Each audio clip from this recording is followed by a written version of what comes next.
Hello. So in theory, we are at the final day of COP27. In reality, it's very unlikely to be the last day. I think negotiations are going to inevitably run into the coming weekend. There's a lot still to be agreed, and they're looking pretty unstable at the moment. If I'm honest, in terms of looking from afar, in terms of what's coming out of Sharm el-Sheikh. Some of the key issues that are going to be discussed today, and hopefully progress made. So one of the ones that's dominated this COP quite rightly, but is a real source of contention, remains loss and damage. If we remember, this is the negative impacts of climate change, which you can't mitigate away, you can't adapt away, and they're already occurring, particularly in the global south. What is a big source of contention is how that is addressed, and particularly how the rich countries that hold the most responsibility for historic emissions, and so the climate change impacts which are occurring now, how much they can support financing to address loss and damage, and big worries from nations like the US that will lead to essentially reparations and a huge bill for them for their past emissions and the climate change impacts which are occurring. What we're seeing is a narrative around a mosaic of actions, finance streams to address loss and damage.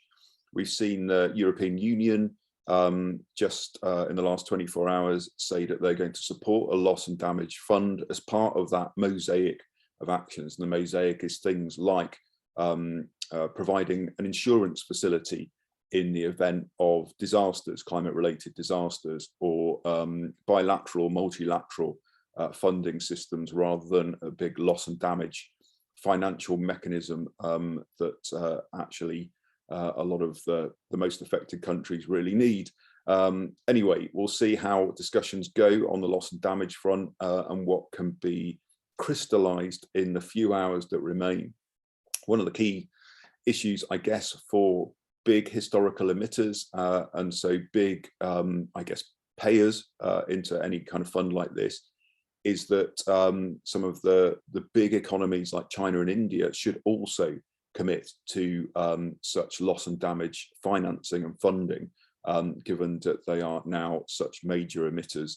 And that's an interesting one politically. So obviously China have said they support the loss and damage approach, but they, I think, are less keen on actually putting money in, and would like to count themselves as not part of that group in terms of the ones historically responsible for climate change. So that obviously needs to lead to some kind of agreement where economies like China do support funding for loss and damage, I think, to then help ensure funds from the EU and others do flow. I guess one of the key things on that front is this apparently better relationship at the moment between the US and China, particularly in talks around climate action, which is positive. The other issue, obviously a big issue at every COP, kind of a fundamental one, is do the pledges by nations add up to meeting the Paris climate goals and that 1.5 degree Celsius goal? And they don't, and they won't by the end of this COP. So it's going to be interesting in terms of the final text, whether there is a commitment still to that 1.5 goal. It's looking likely that the language will be similar to what was used in the Glasgow Pact and in the original Paris Agreement, but maybe with weaker language. Certainly some nations are feeling 1.5 is beyond what is possible now. Another big source of contention is still climate finance. So this is money, again, mainly from the most developed countries, those most responsible for climate change, to address adaptation, so dealing with the impacts of climate change, but also funding decarbonisation in the developing world. And that was set right back in Copenhagen at a goal of $100 billion a year for this financing climate action from 2020 onwards, and it still hasn't been met, and it's looks set for another fail in terms of getting near that target, and obviously more than that is required. Now, one of the key sources of funding for that is the US, but obviously the US needs to increase their commitment like many other nations, and the domestic situation, again, it has to come back to that for all of the parties to the UN Convention on Climate Change. The US situation is obviously difficult in terms of getting more funding through domestically in terms of their legislation, particularly with the outcome of the midterms there. So that 100 billion a year target, that's still going to be, I think, some way off.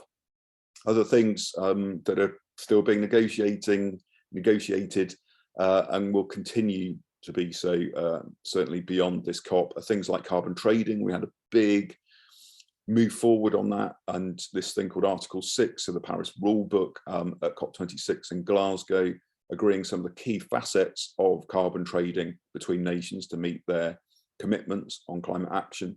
But the actual mechanisms and the markets, how that will work, that obviously requires really robust frameworks and agreements, and that continues and won't be completed by the end of this COP. I think in terms of that final text, I've talked about 1.5. The other key source of discussion at the moment is the wording around phasing down fossil fuels versus phasing down coal. If you remember at COP26, there was a huge stooshy around phasing out coal in terms of having that in the text, and a lot of disagreement around that. We ended up with a commitment to phase down coal in the Glasgow Climate Pact. India brought forward the suggestion that actually we should have the wording that in terms of what comes out of Sharm el-Sheikh of phasing down all fossil fuels, so including oil and gas. Big pushback, as you'd expect, from nations which are very dependent on gas and oil. And so we might well end up with the phase down coal language from the Glasgow Pact just being repeated. We will see. So in sum, in the final day, I don't think it's going to be the final day. If you've got to put a name to this COP, you could put many,